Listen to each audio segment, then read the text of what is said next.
Just tell me about your credentials. Presently, I am posted as a senior teacher in an government school.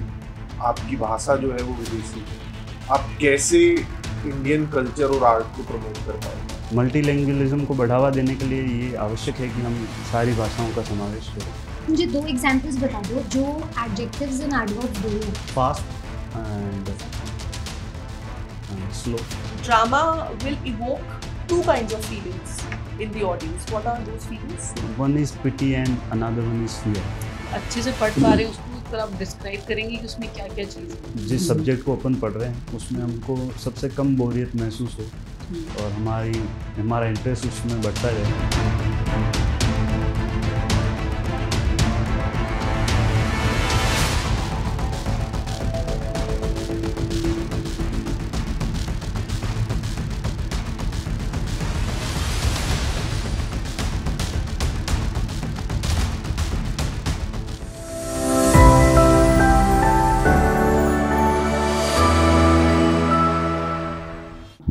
May I come in? Yeah. Take your seat. Thank you, sir. Good morning, sir. Good morning. Good morning, ma'am. Good morning, ma'am. Good morning. Your name, please. My name is Mukesh Nath Yogi. Just tell me about your credentials. Okay. I am from Bhilwara, Rajasthan. I have completed my schooling from government schools. I have completed my graduation from MLE Government College, Bhilwara, and I pursued my masters in English from Vardhaman Mahavir Open University, Kota. Okay. After graduation, I started teaching in some private schools while preparing for competitive exams. I cleared some of them, and presently I am posted as a senior teacher in an government school. Why are you shifting yourself in this particularly for assistant professor post? I see it as an upgradation only, and also I am an ambitious person, so I want to discover new fields of knowledge with going into professorship. Have you ever visited Kota? Yes, sir, I have visited. What is the recent development in Kota?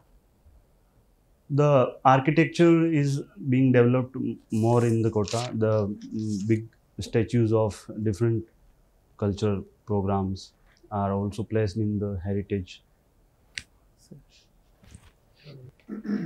आप basically teacher हैं, अभी भी वही हैं और आगे भी वही बनना चाहते हैं. जी सर. तो एक टीचर की ना अपनी पढ़ाने की एक फिलोसॉफी होती है कि मैं ये परस्यू करूँगा, उसके बारे में थोड़ा बताओ, वो क्या है? सबसे पहले तो हम विद्यार्थी को जानना चाहते हैं कि भाई उनमें किस तरह के जो एप्टीट्यूड है वो है. अगर हम उनकी जो पूर्व ज्ञान है उनसे जान ले तो हम ये जान पाते हैं कि उनको हम किस विधि से, किस मेथड से हम पढ़ा सकते हैं. उनके पूर्व ज्ञान को जोड़कर हमें पढ़ाना होता है जिससे कि वो आगे उस चीज़ को अच्छे से समझ पाएँ. उसके लिए हम अलग अलग मेथड्स इस्तेमाल भी कर सकते हैं. जैसे जो कॉन्क्रीट मेथड है जो ये बताता है कि हम पहले विद्यार्थी को उस परिप्रेक्ष्य से जोड़े जो उसके आसपास मूर्त रूप में विद्यमान है. उन चीज़ों से जोड़ते हुए हम उसको फिर अमूर्त चीज़ों की तरफ बढ़ा सकते हैं, ज्ञान दे सकते हैं. इसके अलावा जो पढ़ाने का तरीका है उसमें इंडक्टिव और डिडक्टिव मेथड भी आता है जिसमें कि हम अलग अलग एग्जाम्पल देखें. इंडक्टिव मेथड में उसको जो रूल होता है वो बताया जाता है जिससे कि एग्जाम्पल से जोड़ के वो अपने ज्ञान को स्थायी बना सके, समझ सके. अच्छा ठीक है. जैसे आपने कहा कि बच्चे को जो है कॉन्क्रीट से एब्स्ट्रैक्ट की तरफ आप लेके जाओगे आसपास की चीज़ों से रिलेट करते हुए. जी.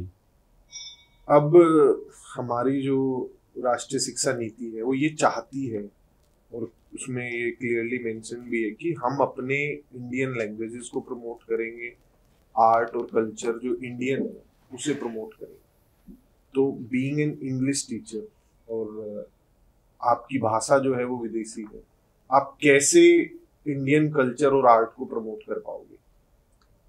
जी सर, जैसा कि एनईपी में एक चीज़ बताई गई है मल्टीलिंगुअलिज्म, जिसका मतलब है कि जो विद्यार्थी है या जो व्यक्ति है वो अलग अलग भाषाओं का ज्ञाता होता है। तो उसमें ये बताया गया है कि जो मल्टीलैंग्वेलिज्म है वो बेनिफिट है कॉग्निटिव डेवलपमेंट के लिए। अगर विद्यार्थी ज़्यादा से ज़्यादा भाषाएं जानेगा तो उसका जो विकास है वो तीव्र होगा। और जैसा कि हम हमारे भारत के परिप्रेक्ष्य में देखें तो केवल हम एक लैंग्वेज वैसे भी नहीं पढ़ते हैं, तो कुछ लैंग्वेज हो सकती है जो कि विद्यार्थी को अलग लगे अपनी मातृभाषा से।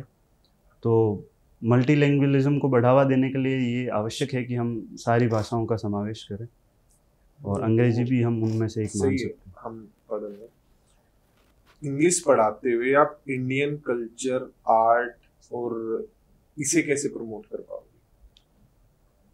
जी सर, बहुत सारे साहित्यकार हैं या राइटर्स हैं जो भारतीय हैं, उन्होंने अपनी जो लेखनी है उसमें भारत के परिप्रेक्ष्य में बहुत कुछ लिखा है, उसको भी विद्यार्थी से जोड़ा जा सकता है अंग्रेजी में पढ़ाते हुए। ठीक। अच्छा, जैसा कि आपने मल्टीलिंगुअलिज्म की बात की, हायर एजुकेशन के लिए हमारी जो नेशनल एजुकेशन पॉलिसी है वो कुछ नए 2-3 चीजें चाहती है कि बाय 2030 हम कर लें। तो कुछ 1-2 चीज बता सकते हो? कोई एक बता दो अगर आप, अलग क्या कर रहे होंगे हम हायर एजुकेशन में आने वाले टाइम में। एक तो उसमें ये उद्देश्य रखा गया है कि 2030 तक जो इनरोलमेंट रेशियो वो 50% हो जाए हायर एजुकेशन में, और उसके अलावा जो स्ट्रीम्स होती हैं उसको फ्लेक्सिबल बनाया जा रहा है ताकि जो मल्टीलैंग्वेलिज्म के हिसाब से 2 लैंग्वेज भी अगर कोई विद्यार्थी पढ़ना चाह रहा है अपनी ग्रेजुएशन में तो उसको पढ़ सके। ठीक है। अब आप बन गए, आप कॉलेज में चले गए। स्कूल्स में तो हम होलिस्टिक डेवलपमेंट की बात करते ही हैं और काफी ज्यादा वहां पर ये चीजें देखी भी जाती हैं, लेकिन कॉलेजेस में जाके बच्चा कई बार सिर्फ एक ही डायरेक्शन में चला जाता है। तो आप कैसे उसका ओवरऑल डेवलपमेंट इंश्योर करेंगे अपने पार्ट पे? जी सर, जैसा कि अलग अलग हम जो डेवलपमेंट की बात कर रहे हैं उसके लिए कॉलेज में भी बहुत सारी गतिविधियां आयोजित की जाती है, जैसे स्पोर्ट्स हो गए या जो ड्रामा वगैरह है जिसमें कि वो परफॉर्म कर सके, या ऐसी आर्ट्स हैं जिसमें उसको भाग लेने का मौका मिलता है। तो उनमें भी सभी परिप्रेक्ष्य में उनका डेवलपमेंट होता है। तो हम चाहेंगे कि आपने कभी अपने कॉलेज में ऐसा कुछ किया है? आप थे किसी चीज का पार्ट? नहीं सर, मैं किसी चीज़ का पार्ट नहीं। आप नहीं थे किसी चीज का पार्ट। अच्छा, जब बच्चा कॉलेज में जाता है या किसी भी लेवल पे होता है तो हर लेवल से रिलेटेड एक अपना स्ट्रेस है, इमोशनल एडजस्टमेंट बच्चे को करना पड़ता है। वो एज एन काउंसलर आप कैसे इंश्योर करोगे? जी सर, उसके लिए हम पढ़ाते वक्त भी इस चीज़ का इस्तेमाल कर सकते हैं। अगर हम देखते हैं कि जो विद्यार्थी का जो एक्सप्रेशन है वो हमें ये बताता है कि जो टॉपिक हम पढ़ा रहे हैं उसकी तरफ उसकी रुचि है या नहीं है। इसके बाद भी जो लेक्चर ओवर होता है उसके बाद भी हम पर्सनली काउंसलिंग करके उनसे पूछ सकते हैं। मैं सब्जेक्ट रिलेटेड स्ट्रेस की बात नहीं, मैं एक जनरल स्ट्रेस जो स्टूडेंट की लाइफ में रहता है, चाहे वो करियर को लेके हो, चाहे वो अपनी पर्सनल लाइफ को लेके हो, वो आप कैसे उसको सही ट्रैक पे या सही दिशा दिखाने की कोशिश करोगे? जी कोई सर, उदाहरण देके बता सकते हो? जी सर, जैसा कि कॉलेजेस में अलग अलग डिपार्टमेंट होते हैं, गवर्नमेंट शायद ऐसा प्रावधान भी करे कि जो काउंसलिंग सेशन के लिए काउंसलर अपॉइंट किया जाए। और उसके अलावा जो अलग अलग सब्जेक्ट का डिपार्टमेंट है उसमें भी विद्यार्थियों को इतनी परमिशन दी जाए कि वो कभी भी अपनी शंका आके जो प्रोफेसर्स हैं उनसे डिस्कस कर सके। तो उनसे जो गाइडेंस है, जो उनकी समस्या है, उसका समाधान उनको एक व्यक्तिगत तौर पे मिल सकता है। ठीक है। एक अगर आप इंग्लिश ना पढ़ा रहे हो या कॉलेज में आप इंग्लिश के अलावा क्या और सब्जेक्ट आपको लगता है कि आप उस सब्जेक्ट को पढ़ा सकते थे? जी सर, मैं सोचता हूँ कि वो हिंदी साहित्य होगा, क्योंकि जो दोनों में समानता है वो साहित्य की विधाएं हैं वो एक समान ही होती है, और उसका जो पढ़ने का जो हमारा आनंद है वो सेम होता है। ठीक है। लास्ट क्वेश्चन है मेरा। राजस्थान में, अगर मैं राजस्थान के परिप्रेक्ष्य में बात करूं तो मुझे वहाँ के हायर एजुकेशन सिस्टम के आप 3 कमियां बताइए, फ्लो, जो आपको लगता है कि ये आज के सिस्टम में कमियां हैं।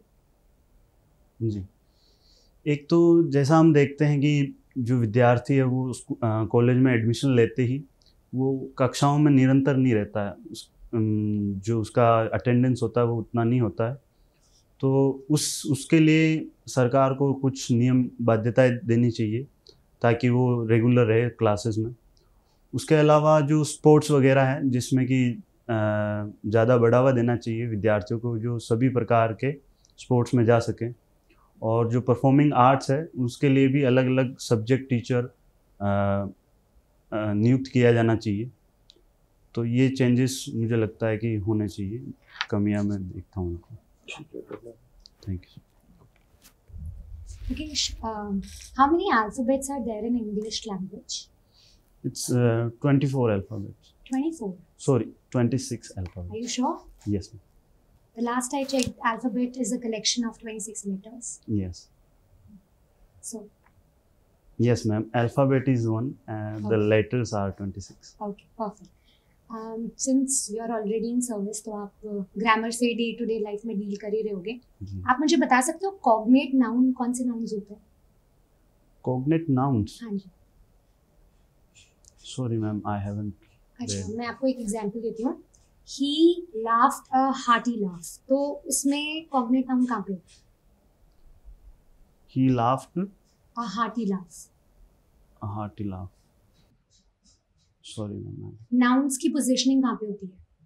नाउन की पोजीशनिंग या तो सब्जेक्ट जहाँ होता है वहाँ होती है या वर्ब के बाद होती है जहाँ हम ऑब्जेक्ट मानते हैं। So he laughed a hearty laugh में नाउन कहाँ पे? He laughed a heartily laugh. So the heartily laugh would be considered a noun. Laugh. अच्छा, आप मुझे 2 एग्जांपल्स बता दो जो एडजेक्टिव्स एंड एडवर्ब्स दोनों हैं। Adjective and adverb. हाँ जी। Fast and Perfect. slow. Slow. कैसे? Give me an example. If we want to say an runner is fast, we can also say that he's fast. Yeah. And we can also say that he writes fast. Okay. Other than that, but दोनों ही case में verb को ही तो qualify कर रहा है, तो adverb हुआ, adjective कैसे? if the linking verb is there, we consider that the word after it is considered an adjective. Perfect, ठीक है। अच्छा, दूसरा एग्जांपल स्लो के लिए? He is very slow, adjective here, and he runs very slow. Okay, good. एक statement है, the crew of sellers divides the journey. The crew of sailors, divide होगा या डिवाइड्स होगा the journey? the crew of sailors divides होगा। Divides होगा कैसे? The crew को हम एक यूनिफाइड होल की तरह ले रहे हैं, collective noun. Collective noun. But collective noun के 2 रूल्स होते हैं, डिवाइड करने का भी और यूनाइट करने का भी। जी, अगर हम जो वर्ब है उसको ऐसे मान रहे हैं कि वो डिवाइडेशन का इंडिकेशन दे रही है तो हम उसको प्लूरल मानेंगे, और अगर वो एक यूनिफाइड एक्शन की तरफ बता रही तो हम उसको सिंगुलर मानेंगे। So you got your answer, yes, divide होगा, डिवाइड, डिवाइड्स नहीं होगा। Yes. I suggest that she studies. I suggest that she studies, क्योंकि सब्जेक्ट सिंगुलर है। सिंगुलर। आपको सब्जंक्टिव मूड के बारे में पता है? नहीं मैम। नहीं पता, ठीक है। My next question is the poor is या फिर are needy? The poor is needy because it represents a class here, the poor. तो जब पूरी क्लास के लिए है तो Okay ma'am, I am forgetting it if it okay, considered singular or ठीक है। इंडियन क्या है, एडजेक्टिव है या नाउन है? इंडियन एडजेक्टिव भी कंसिडर किया जाता है, और हाँ। Like he is an Indian sportsman. तो So- इंडियन कौन से टाइप का एडजेक्टिव है? It is proper adjective. And as nouns? As nouns, it is proper noun. How? Sorry, it's common noun. How? It defines a category. Like we say, Indians are many in numbers, so it can be considered a common noun. आपको gerundive participles के बारे में पता है क्या जी. होता है? बताइए. Gerund, when the ing form of subject is considered as subject of a sentence, it is called gerund verb. Can you draft an example? Playing volleyball is my hobby. So here, playing doesn't denote any work here, an action. But it's a gerund. It's a I'm gerund. asking you about gerundive participles. Gerundive past. Sorry, ma'am. I'm not. Okay. I'll give you an example. The book must be read. इसमें gerundive participle किधर? The book must be read. हाँ जी. Be and read. Be. How is be a participle? Or a gerundive participle? Sorry, ma'am. I'm Okay, I'll give you another example. This work is to be done. Where is gerundive participle here? done. Done. What are participles in general? Participles are verb that are not finite in their nature. Okay. That doesn't define a particular subject, the number of a subject or tense of a sentence. Participles कौन से part of speech की तरह enact करते हैं? Participles, अगर वो preposition के बाद आ रहे तो prepositional object, और verb के बाद आ रहे तो वो object की तरह consider किया जाए. Object की तरह participles. Are you sure? Yes, like he liked playing volleyball. So the playing gerund here, participle, is considered an object. Okay. Sure. Thank you. Mukesh, so you just talked about drama and how it is important for the overall development. One of the things that can be promoted at college level.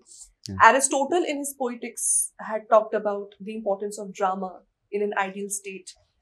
And he talks about the purgating effect of it, how it evokes purgation. So what is the Greek term that he has used for it? That is called catharsis. Catharsis. And drama will evoke two kinds of feelings in the audience. What are those feelings? One is pity and another one is fear. Very good. All right. Sonnet. What is a sonnet? Sonnet is a lyrical poem that consists of 14 lines depicting the poet's feelings in a subjective nature. So when it depicts a person's feelings or emotion, what does it make it? A lyrical poem or a narrative poem? It is called a narrative poem. Sorry, it is called a lyrical poem. The narrative poem defines an story that is. ठीक है. Board पे लिखे आओ. आपके पीछे board है, pen है. मुझे इटालियन सोनेट की राइम स्कीम और शेक्सपियरियन सोनेट की राइम स्कीम आप बोर्ड पे लिख के दिखाइए एक बार सर. जी.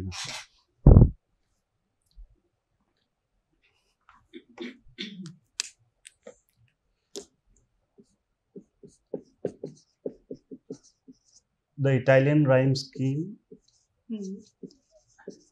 बस डेमो बाद में लेंगे, अभी बस लिख के दिखाओ राइम स्कीम.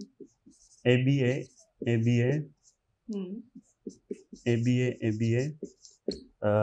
इसके बाद या तो CDC, इसके अलावा CDE और CDE भी हो सकता है. तीसरा फॉर्मूला CDC भी हो सकता है. वो तो लिख दिया आपने ऊपर. सॉरी. CD हो सकता है. ठीक है. और जो शेक्सपियरियन इंग्लिश सोनेट शेक्सपियरियन जो हम मानते हैं, उसकी राइम स्कीम है AB, CD, EF and GG. ठीक है. पेन रख दो एक बार. अब मुझे ये बताओ कि अगर हम स्ट्रक्चरल लेवल पे बात करें, then what is the difference between an Italian sonnet and an English sonnet? Structure के बेसिस पर. Structure. I consider that in my point of view, the English sonnet seems to be interlocking in its Right. rhyme scheme. Hmm. Like the B is repeating again, and the last letter, last alphabet scheme is not repeating in the consecutive. ठीक. Italian rhyme scheme में volta कहाँ आएगा? वोल्टा Octave के बाद आएगा. कहाँ पे आएगा दिखाओ. दिखाओ कहाँ पे. एरो बना दो जहाँ पे ऑक्टेव आएगा. वो सॉरी वोल्टा आएगा. वोल्टा आएगा यहाँ, द लास्ट. ठीक है. आ जाओ बैठ जाओ.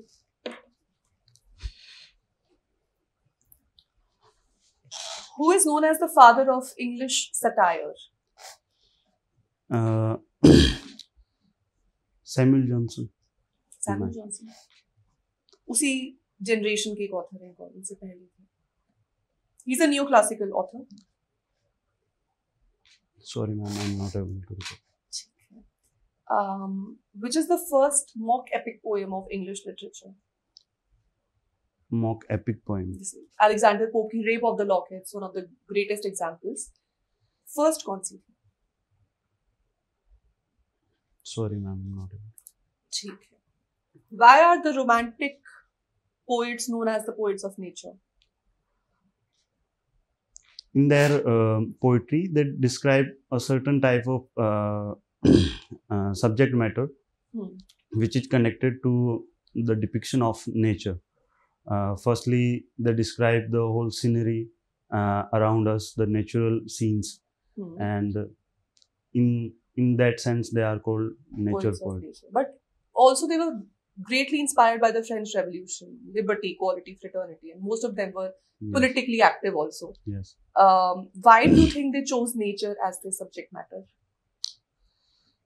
They must have thought that nature is something that is really natural to a person, and in the sense, whatever our feelings towards liberalism is natural to us. ठीक है. Feminism theory Yes. के बारे में कुछ जानते हैं? Feminism क्या है? Feminism is talking about equal rights about between men and women. For women in the society. Yes. अब तक how many waves of feminism have been there? Have you seen? As far as I've read, 3 waves are 3 waves. considered. Currently we are in 4th wave. 4th wave. And what is the most distinguished feature of the 4th wave feminism?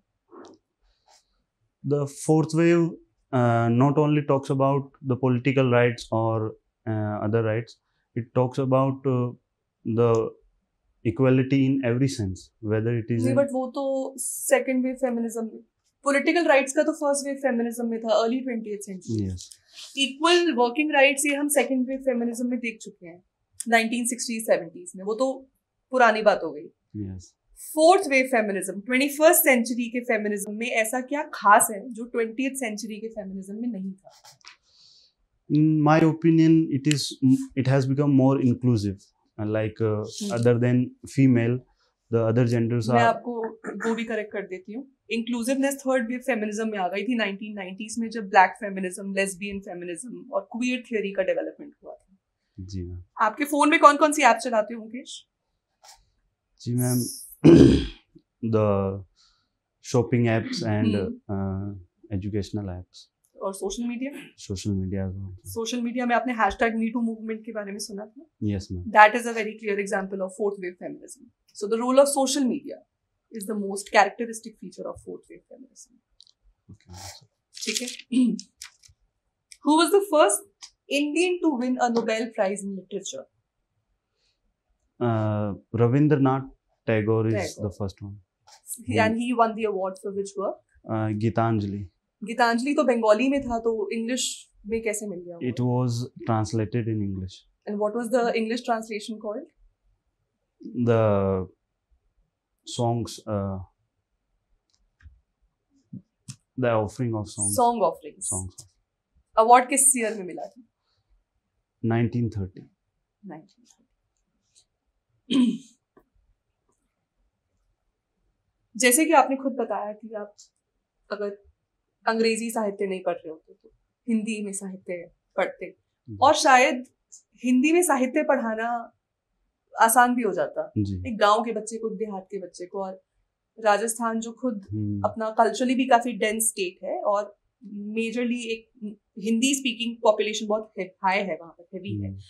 English literature हम अब से 2000 साल पहले, 1500 साल पहले शुरू कर देते हैं, तो एंग्लो सैक्सन्स कैसे लगते थे, या एलिजाबेथन पीरियड में कपड़े कैसे पहनते थे, और विक्टोरियन एरा का वो सोसाइटी कैसा था, उनके बॉल रूम डांसेस होते थे, ये सब कुछ गांव के, राजस्थान के देहात के बच्चे को कैसे समझाओगे रुकेश? क्या और तरीके हो सकते हैं पढ़ाने के जिससे इन चीजों के साथ कंफर्टेबल करवाया जा सके बच्चे को?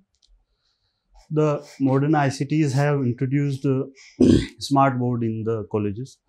So first we can bring that some movie clips or some videos that shows the culture of English that used to be in previous decades.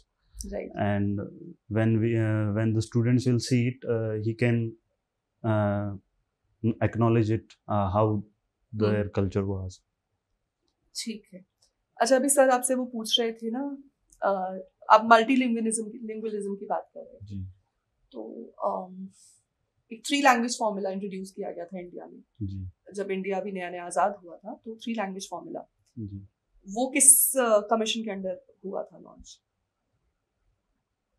Kothari commission. Kothari commission. Kothari commission की रिपोर्ट किस साल में सबमिट हुई थी? 1968। 68। सॉरी मैं confuse हो रहा हूँ, आइदर इट इज इन 68 और 86।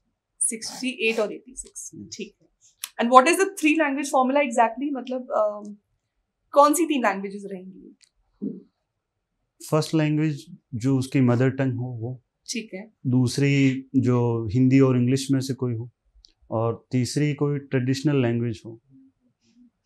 ट्रेडिशनल यानी कि संस्कृत हो गई, और जो हमारे जो 8th शेड्यूल में अदर लैंग्वेजेस जो 8th शेड्यूल में कितनी लैंग्वेजेस मेंशन्ड हैं? 24 और 21, sorry I am not exactly aware. ठीक है, ठीक है मुकेश। तो अभी आपकी पीएचडी कंप्लीट हो गई है? नो मैम, आपने कहीं पे पीएचडी के लिए अप्लाई किया हो? अभी तक तो नहीं किया। तो नेट क्वालिफाइड हो, why not PhD and why teaching? PhD के लिए जैसा कि अभी नए चेंजेस आए हैं कि जो यूजीसी नेट है वो अब जो पीएचडी करने वाले हैं उनके लिए एक अलग कैटेगरी बना रहा है जिसके आधार पर पीएचडी एडमिशन होंगे। तो मैं उसी के अनुसार अब वापस यूजीसी नेट में अपियर होके पीएचडी में एडमिशन लेना चाहूँगा। बट आई थिंक बहुत सी यूनिवर्सिटीज ऐसी भी हैं जो ऐसी बिना भी हैं। नेट के या फिर जो अपने लेवल पे एग्जाम कंडक्ट करके पीएचडी के लिए एडमिशंस देती हैं जी, ऑलरेडी। तो ऐसी कोई यूनिवर्सिटी मेरे को अपने आसपास नहीं लगी, उस वजह से मैं नहीं ले पाया। नहीं, जैसे इग्नू इटसेल्फ उनका खुद का एक एंट्रेंस एग्जाम है और जी। वो उसी के थ्रू एडमिशंस देते हैं पीएचडी में। तो कभी ऐसी यूनिवर्सिटीज को कंसीडर करने का सोचा अभी तक? जी सोचा है मैंने, पर कभी कभी मैं देखता हूँ कि वो जो पीएचडी सीट्स है वो बहुत सीमित है, तो उस वजह से मैं अभी तक उसमें एंट्रेंस की तरफ नहीं रुख मोड़ पाया। अच्छा, ठीक है। तो अभी तो आप आई थिंक 11th-12th के लेवल के स्टूडेंट्स को पढ़ा रहे हो। जी तो आगे जब आप प्रोसीड करोगे टूवर्ड्स बीइंग असिस्टेंट प्रोफेसर, जी। तो उस टाइम पे आपको क्या लग रहा है कि क्या क्या डिफिकल्टीज वहाँ पे आने वाली है और उनका रेजोल्यूशन आप कैसे करोगे? जैसा हम साइकोलॉजी में पढ़ते हैं कि ये जो एडोलेसेंट है वो एक तनाव और तूफान की अवस्था है, जिसमें कि जो किशोर होता है उसको अलग अलग फीलिंग्स एक्सपीरियंस होती है। उन अनुभवों से वो कई बार ऐसी मनोदशा में होता है कि वो विचलित रहता है कि भाई उसका जो फ्यूचर है वो कैसा होगा, और उसके अलावा वो जो मान्यताएं मानता है या जिन चीज़ों में उसका विश्वास है वो क्या सच में सही है या नहीं है। तो ये जो तनाव वाली जो परिस्थितियां हैं इनको हमें एड्रेस करना पड़ेगा। हम उनको अलग गाइडेंस प्रोग्राम से इसको समझ पाएंगे या बेहतर कर पाएंगे। Okay. But the point is I think अभी भी आप जिन कैंडिडेट से डील कर रहे हो वो अभी भी शायद एडोलेसेंस ही मतलब एडोलेसेंस वाले एज ग्रुप में ही है, अगर आप साइकोलॉजिकली उस बारे में बात करें तो आई थिंक दोनों जो चीज़ें हैं वो सेम है। तो फिर ये डिफरेंस जो आपने बताया वो स्कूल्स में जो अनुशासन होता है वो थोड़ा ऐसा जितना लिबरल होता है उतना नहीं होता है जैसा कि कॉलेजेस में होता है। तो उस सेंस में बच्चा अपनी जो फीलिंग्स है या जो अपनी भावनाएं हैं वो जाहिर नहीं कर पाता है। कॉलेज में उसको ये प्लेटफॉर्म मिलता है जिससे कि वो इन चीज़ों को खुल के एक्सप्रेस कर पाए। तो उस समय हमको ये ज़्यादा समझने की आवश्यकता। तो ये बेसिकली आपके लिए चैलेंज है कि कैसे उन बच्चों को समझा जाए, जी है ना, आप ये कहना चाह रहे हो। तो जैसे आप बोल रहे हो कि जैसे हम अगर साइकोलॉजी के पर्सपेक्टिव में बात करते हैं, हम आइडेंटिटी फॉर्मेशन की बात करते हैं, एक बच्चे की आइडेंटिटी कैसे फॉर्म होती है। तो उसमें आपको पता है 2 चीज़ होती है, एक आपकी एक्सप्लोरेशन होती है, कमिटमेंट के बेस पे हम आइडेंटिटी फॉर्मेशन का ध्यान रखते हैं। आई वांट टू आस्क कि जैसे अगर एक बच्चा है जो ऑलरेडी आपके पास आया है और वो बच्चा ये चीज़ बोलता है कि sir I like many of the subjects and I am not able to stick to one, और वो जो बच्चा है वो हॉप कर रहा है सब्जेक्ट टू सब्जेक्ट, तो ऐसे केसेस में जो उसकी आइडेंटिटी फॉर्मेशन है वो किस स्टेज पे है, मतलब उसकी आइडेंटिटी जो अभी चल रही है वो कैसे किस उस पे है?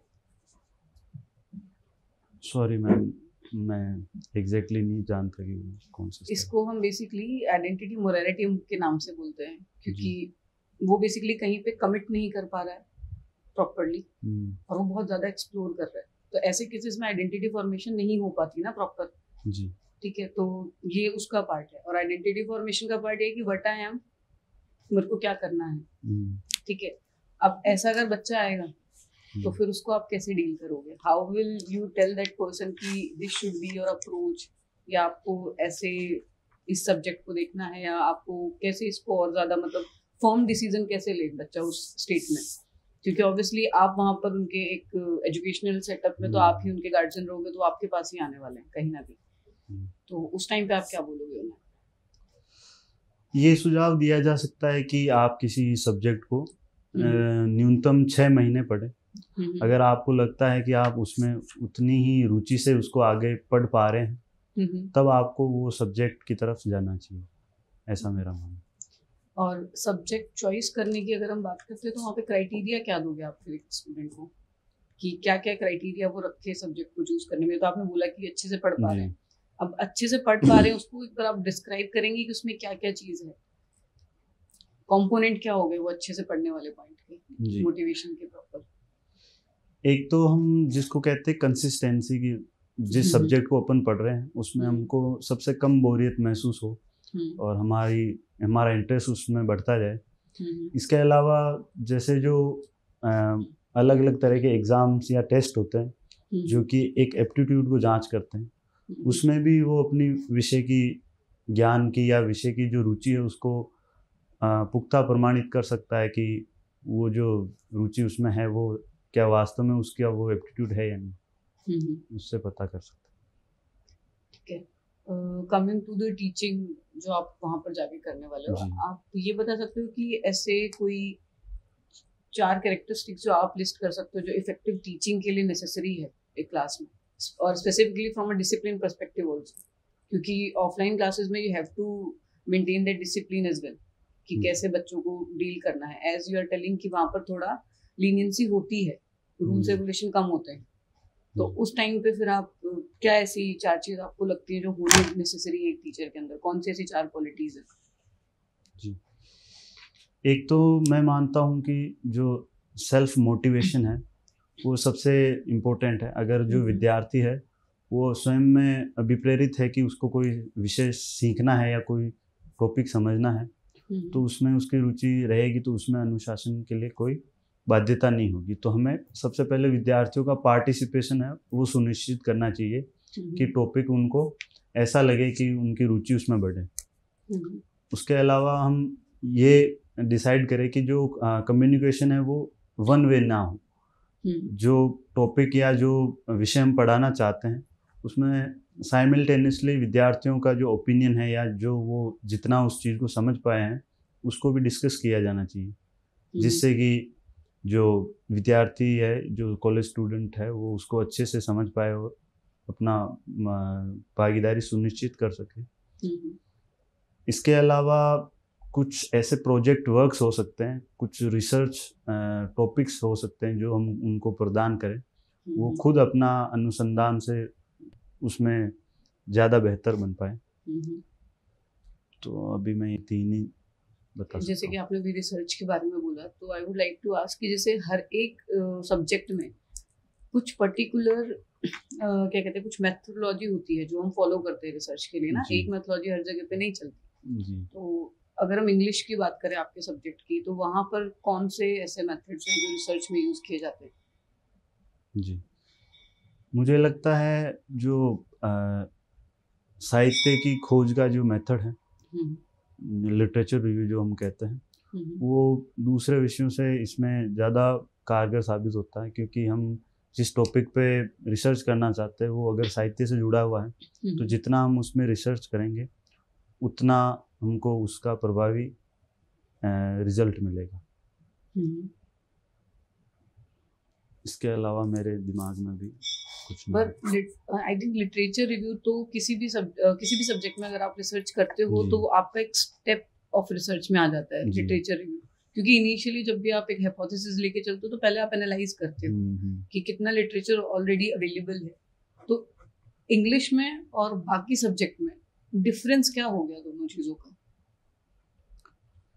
जो लिटरेचर इसमें हम रिव्यू करने वाले हैं, तो उसको हम जब डीप में पढ़ेंगे तो हमको लगेगा कि वो जो टॉपिक है हमारा वो कितना सार्थक है, क्योंकि वो उससे ज़्यादा रिलेटेबल हो सकता है।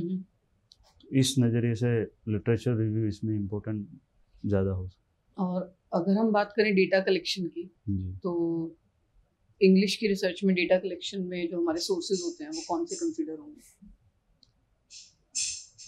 सोर्सेज, सॉरी मैम, अभी जैसे हम सोर्सेज बोलते हैं ना कि there are primary sources, then there are secondary sources जिससे हम डेटा कलेक्ट करते हैं। तो जो इंग्लिश में जिसमें आप कर रहे हो, इंग्लिश लिटरेचर में, उसमें जो सोर्सेज हैं वो कौन से कंसीडर होंगे, प्राइमरी या सेकेंडरी?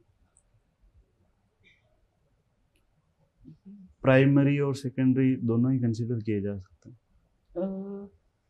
प्राइमरी कैसे? जैसे हम किसी व्यक्ति के लिटरेचर का अगर अध्ययन कर रहे हैं, हम उनसे जाके ही उस चीज़ के बारे में अनुसंधान करें या उनसे प्रश्न वगैरह पूछे तो वो प्राइमरी में आ सकता है। सेकेंडरी अगर किसी ने उनके जो वर्क है या जो साहित्य उन्होंने लिखा उसके ऊपर किसी ने और लिखा हुआ है तो वो मैं मानता हूँ कि सेकेंडरी रिसोर्सेज में काउंट हो सकता है। दोनों ही। और जब हम एनालिसिस की बात करते हैं लेटर ऑन, तो आई थिंक मास्टर से तो आपने रिसर्च के ऊपर काम किया भी होगा? नहीं, मैं अभी तक नहीं किया। अच्छा, अगर हम चलो यूजीसी नेट के पर्सपेक्टिव से तो आई थिंक बड़ा होगा जी। तो अगर हम बात करते हैं एनालिसिस की, जी। तो इसमें क्वांटिटेटिव ज़्यादा अप्लाइड होगा या क्वालिटेटिव? इसमें क्वालिटेटिव ज़्यादा अप्लाइड होगा, क्योंकि जो संख्यात्मक आंकड़े वो ज़्यादा रिसर्च करने के पॉइंट व्यू से प्रभावी कम हो सकता है। और जैसे हम बात करते हैं पैराडाइम्स ऑफ रिसर्च की, तो ये जो पैराडाइम्स जो यूज़ करते हैं, अगर मैं ऑन्टोलॉजी पूछूं तो इसकी क्या रहेगी? सॉरी मैम, अभी क्योंकि हम मतलब टेक्स्ट को you have to interpret at time ना। यस। तो उसमें आपने पढ़ा होगा कि पैराडाइम के 3-4 पार्ट होते हैं। Ontology is there, epistemology is there, axiology is there, then methodology is there. तो मेथोडोलॉजी इज द पार्ट जो हम सारा डेटा कलेक्शन वाला जो पार्ट है that is there. Axiology is all about ethics, but when we come to the ontology and epistemology part of the research, तो वहाँ पे हम बात करते हैं कि नेचर ऑफ रियलिटी कैसा है, या फिर हम उसको कैसे ग्रास्प कर रहे हैं उस नॉलेज को। तो हम उन दो चीज़ों पे फोकस करते हैं इन दोनों कंस्ट्रक्ट में। तो either it can be objective और सब्जेक्टिव, रियलिस्ट और रिलेटिविस्ट, दोनों में ऐसे होता है।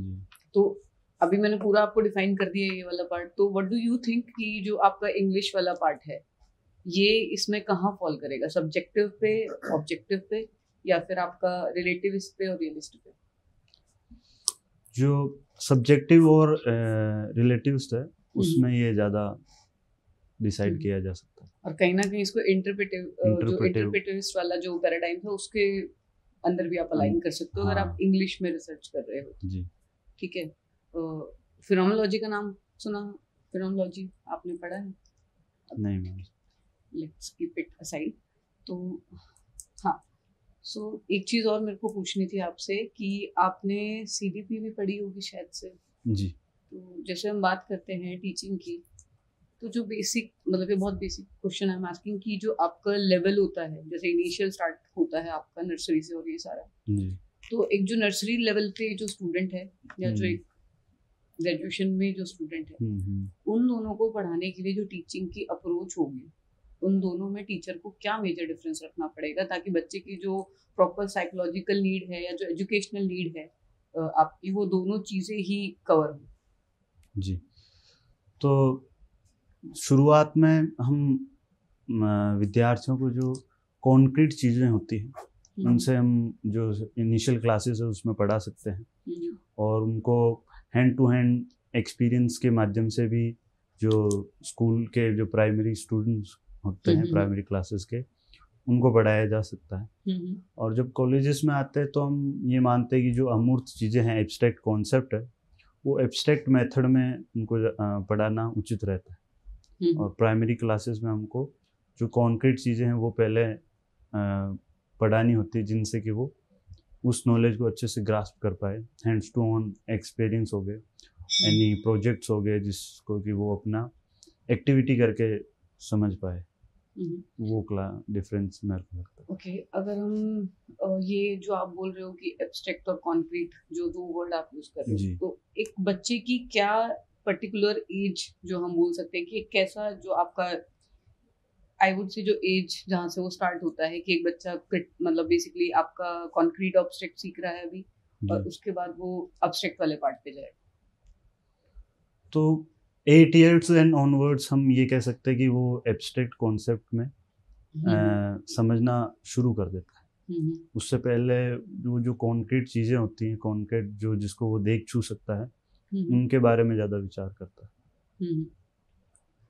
और जैसे आप बात कर रहे थे अभी 12 onward, I would like to मतलब 8 ऑनवर्ड्स, तो I would like to ask कि इज दिस द रीजन कि जो आपका मतलब जो एक डाइवर्सिफिकेशन ऑफ सब्जेक्ट दिया जाता है एजुकेशन में, तो तब तक तो आपका बिल्कुल बेसिक चलता है टिल 5th और उसके बाद उसको एकदम से डाइवर्सिफाई कर देते हैं, तो इज दिस द रीजन कि उसके बाद ही सोशल साइंस सीन में आता है, उससे पहले वो नहीं रहता?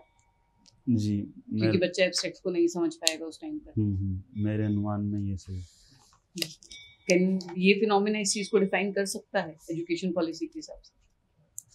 हो सकता है, क्योंकि अभी जो नई पॉलिसी है उसमें ये भी बताया जा रहा है कि जो 6th क्लास ऑनवर्ड्स है उसके बाद में उसको वोकेशनल एजुकेशन भी दी जाने वाली है, और जो कोडिंग जिसको हम कहते हैं वो भी शुरुआत उसकी होने वाली है। तो हो सकता है कि जो साइकोलॉजिकल पर्सपेक्टिव से रिसर्च के अनुसार उनको लगा होगा कि जो 8 years ऑनवर्ड्स है वो इन एब्स्ट्रैक्ट चीज़ों को समझ पाएंगे, इस वजह से इसकी शुरुआत की जा रही है। ठीक है, अगर हम NEP 2020 की बात करें और इससे पहले जो हमारी NEP थी जी, तो दोनों में कुछ मेजर चेंजेस आप बता सकते हो कि गवर्नमेंट ने अभी क्या नया उसके अंदर आया है? जी, जो 1986 की जो NEP थी उसमें इसमें जो स्ट्रक्चर था मेन वो उन्होंने चेंज किया।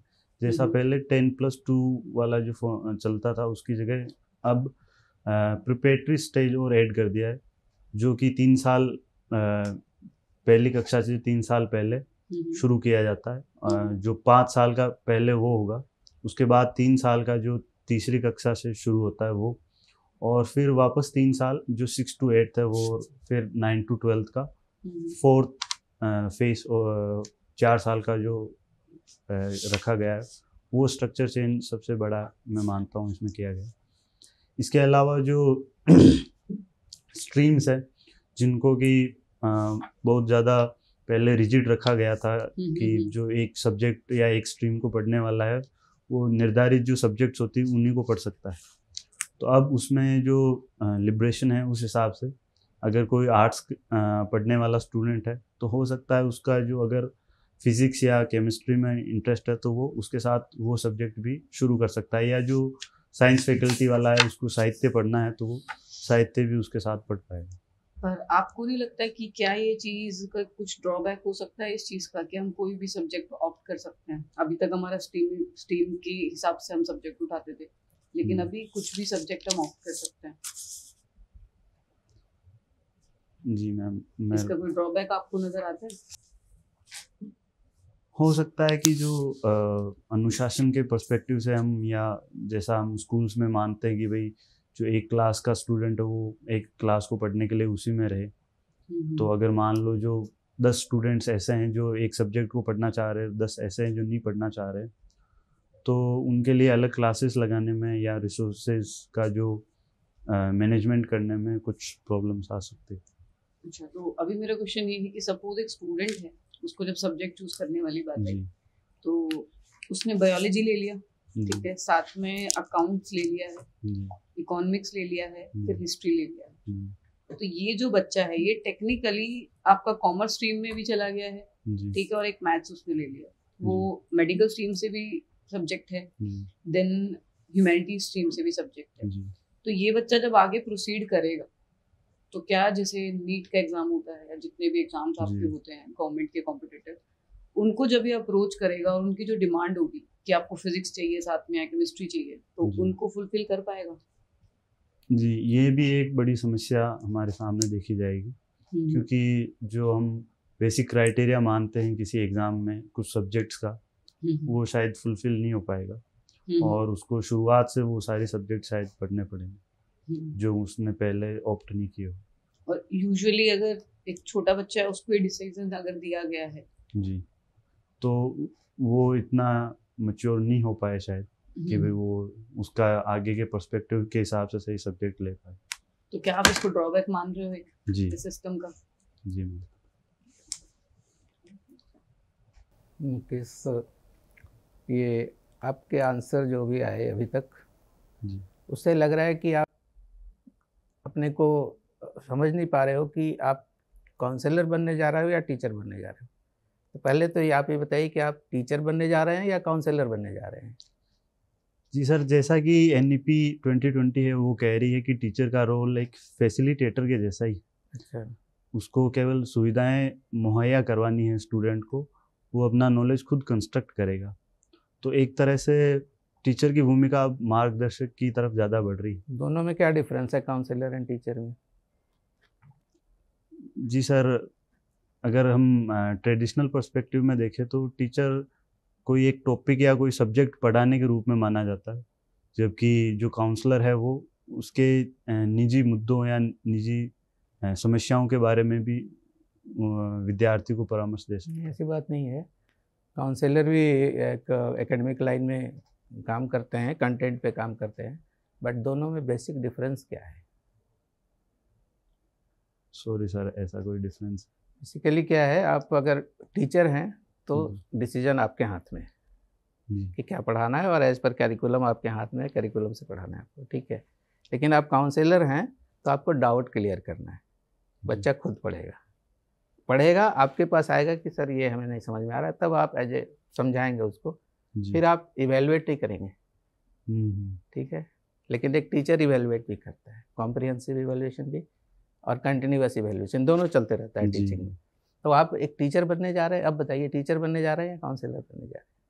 जी सर, टीचर मेरे को ज़्यादा। अच्छा, आप ये बताओ, ठीक है, आपका फर्स्ट डे जो होगा, क्योंकि आप हायर एजुकेशन में पढ़ा रहे हो ना जी, हायर एजुकेशन में या हाई स्कूल में?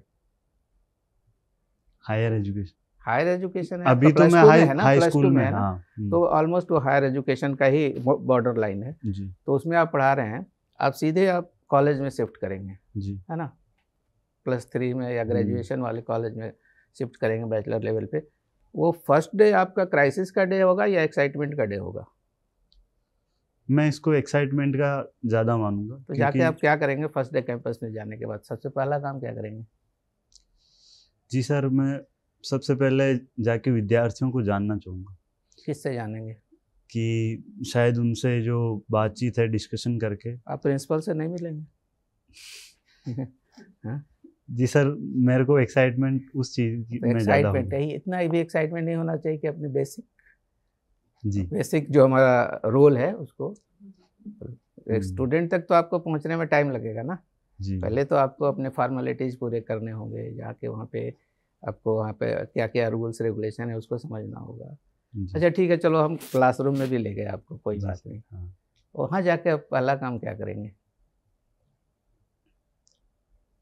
जी सर, मेरे दिमाग में अभी यही आ रहा है कि अभी क्या करते हो क्लास में जब जा करके? अभी तो जैसे हम फेमिलियर हो चुके, तो हम पहले पता है हमको कि हमने लास्ट क्या पढ़ा है, और हम उसको डिस्कस करते हैं। फिर आगे का जो पढ़ना है रिकैप्चुलेट करते हैं। रिकैप्चुलेट करते हैं, तो वो शुरू करते हैं। अगर जो फर्स्ट डे होगा तो मैं उनसे ज़्यादा जानना चाहूँगा कि उनको अब तक कितना पता है और वो किस तरफ अपना रुचि रखते हैं। और कैसे बच्चों का क्या समझना? एक्सपेक्टेशन होगा उस दिन, क्योंकि बच्चे आपके साथ थोड़ा सा उतना रैपो नहीं बना है, तो उस जी। रैपो का भी कुछ नाजायज फ़ायदा उठाएंगे, उसको आप कैसे डील करेंगे? जी सर, इसके लिए हम जो बातचीत होगी, हम वो सब्जेक्ट तक ही सीमित रखें, तो शायद वो थोड़ा मेंटेन हो पाए। चलो वो तो देख लेना, आप सिलेक्शन होगा तो कैसे करना है। जी। लेकिन ये सब बात आपको ध्यान में रखना होगा जब क्लास में जाएंगे, क्योंकि ये एक टाइप ऑफ ट्रांजिशन है। जी और ट्रांजिशन जो होता है उसमें ये प्रिपेयर्ड रहना चाहिए कि हमें कहीं ना कहीं इस ट्रांजिशन में कुछ ना कुछ फेस करना पड़ेगा, चाहे वो फेस करना। नेगेटिव हो पॉजिटिव हो, कुछ भी हो सकता है। अब एक चीज़ बता दीजिए, सिंपल एक क्वेश्चन। जी। आपने एनईपी के बारे में काफ़ी कुछ बोला है, जी तो ये एनईपी में ये मल्टीपल एग्जिट क्या है? मल्टीपल एग्जिट, हाँ, जैसा कि मेरी समझ है, मेरे अनुमान में ये जो कॉलेज में जो स्टूडेंट होता है, वो अलग अलग साल में अपना जो पढ़ाई जिससे वो ड्रॉप आउट लेता है, वो शायद हो सकता है। जैसा कि 1 साल या 2 साल में जो डिप्लोमा, अब उसके लिए भी उसको क्रेडिट मिलने लग गया है, सर्टिफिकेट मिलने लग गया है, तो वो उससे भी एग्जिट ले सकता है, 4 साल बाद भी ले सकता है। तो हो सकता है कि आप इस पर्सपेक्टिव में इसको मान सकते। एनईपी में एक और कंसेप्ट है जो कि बिल्कुल नया है, जी और वो है एकेडमिक बैंक का। जी सुना है ना? जी। क्या होता है? जैसा मैं अभी बात कर रहा था कि जो विद्यार्थी है, पुराने सिस्टम में ऐसा था कि वो अगर ग्रेजुएशन 3 साल की और वो 2 साल में ही अगर ड्रॉप आउट हो जाता है, तो उसको उस चीज़ का कोई प्रमाणीकरण नहीं मिलता है, उसको वो कहीं यूज़ नहीं कर पाता है। तो जो अभी जो नया सिस्टम लागू किया जा रहा है, उसमें हर साल की उसकी जो प्रोग्रेस है उसका मॉनिटरिंग रखा जाएगा, और उसको एक सर्टिफिकेट के रूप में भी वो प्राप्त कर पाएगा। तो ये डिफरेंस। ठीक है, अगर आपका सिलेक्शन हो जाता है, जी ठीक है, तो आप कितने दिन में ज्वाइन करेंगे? क्या टाइम लेंगे ज्वाइन करने का? जी सर, जिस दिनांक से मेरे को ऑर्डर प्राप्त होता है, उसके कौन सा ऑर्डर? जो ज्वाइनिंग ऑर्डर के लिए आदेश उसी दिन आता है। ज्वाइन कर लोगे?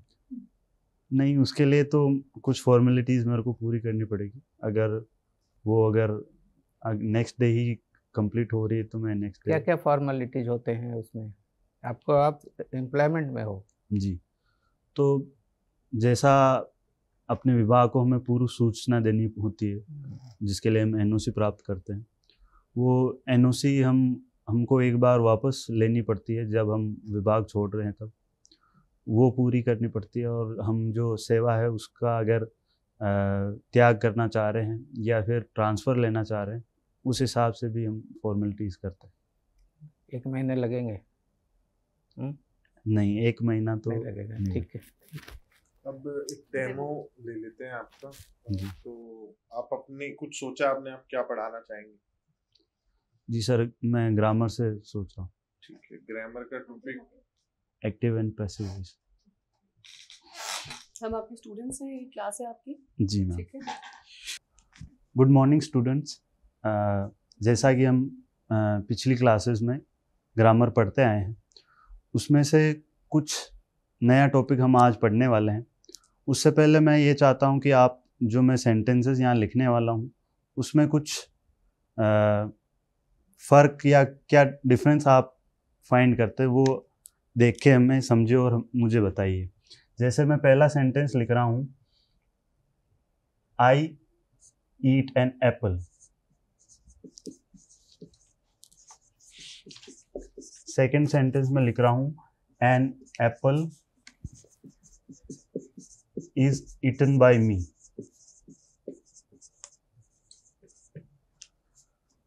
तो इन दोनों में आप क्या फर्क देख पा रहे हैं? कुछ भी फर्क नहीं है, सेब खाया जा रहा है। और स्ट्रक्चर में कुछ फर्क आपको दिख रहा है? हाँ सर, एक सेंटेंस लिखने में बहुत ज्यादा, बात को कहने में काफी लंबी बात कह दी है। जी, आपके अलावा, आप जो कह रहे हैं उस पॉइंट के अलावा हम ये देख सकते हैं कि दोनों में जो वर्ब है वो वर्ब भी चेंज हुई और सब्जेक्ट भी चेंज हुआ। तो जो इस जो पहला जो सेंटेंस है उसमें सब्जेक्ट आई है, जबकि जो दूसरा सेंटेंस उसमें एन एप्पल है वो सब्जेक्ट माना जा रहा है। ये मी क्यों है? मी तो पहले सेंटेंस में है ही नहीं। वो जो दूसरा सेंटेंस है इसका हम चेंज करते हैं, ट्रांसफॉर्म करते हैं, उसका एक ट्रांसफॉर्मेशन का एक भाग है। किसको ट्रांसफॉर्म करते हैं सर? ये जो पहले वाला सेंटेंस होता है उसको, जो कि हम टॉपिक पढ़ने जा रहे हैं एक्टिव एंड पैसिव वॉइस, उसमें जो पहला सेंटेंस है वो एक्टिव वॉइस का है, जिसको हम पैसिव वॉइस में बदलते हैं, तब ये कुछ चेंजेस हम करते हैं। सर जब वो सेंटेंस है अच्छा है, क्यों ट्रांसफॉर्म करना है? बढ़िया तो है। जी, आप सही कह रहे हैं, पर जैसा भाषा का अलग अलग रूप होता है, तो हम भाषा का अलग अलग रूप जब समझें या जब हम भाषा को इतना प्रभावी बनाना चाहते हैं, तब हम उसमें ये पर्सपेक्टिव लाते हैं कि जो हमारा जो बोलने का तरीका है या बात कहने का जो तरीका है उसमें कुछ फ़र्क होता है। तो जब एक्टिव वॉइस का सेंटेंस होता है तो उसको हम पैसिव वॉइस में बनाते हैं, इसलिए कि कई बार हम जो सेंटेंस का डूअर जो होता है, कर्ता जो होता है, उसको हम मेंशन नहीं करना चाहते या उसको हम कम इम्पोर्टेंट समझते हैं या कई सेंस में हम उसको अंडरस्टूड मानते हैं। तो हम जो काम होता है उस पर ज़्यादा, जो एक्शन हो रहा हो उस पर ज़्यादा इम्पोर्टेंस ड्रॉ करना चाह रहे हैं, इस वजह से हम पैसिव वॉइस इस्तेमाल करते हैं। जैसा कि आपने डेली लाइफ में देखा होगा, तो किताब में भी पढ़ लेते, समझ भी नहीं आया, आपने तो बिल्कुल वो बता दी, परिभाषा बता दी, अर्थ तो हमें समझ ही नहीं आया। जैसा आप कभी मार्केट जाते हैं या अपनी रेगुलर लाइफ में आप देखते होंगे कि कई बार जगहों पे ऐसे वाक्य लिखे जाते हैं, जैसे कि भाई उस पर कई बार ऐसा लिखा होता है कि यहाँ स्टेशनरी मिलती है, यहाँ दूध मिलता है।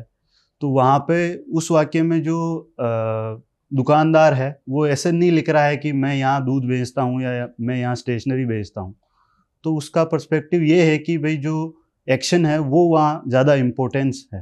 हाँ सर, मेरे ना एक फ्रेंड कह रही थी जी कि ना उसका ना वॉलेट चोरी हो गया। जी, ये क्या है? ये एक्टिव वॉइस है या पैसिव वॉइस है? जी ये पैसिव वॉइस है, क्योंकि जैसा कि सेंटेंस में कोई सब्जेक्ट नहीं है, डूअर नहीं है, कोई एक्शन नहीं कर रहा है परफॉर्म, तो हम इसको पैसिव वॉइस मान रहे हैं। इंग्लिश में कैसे लिखेंगे सर?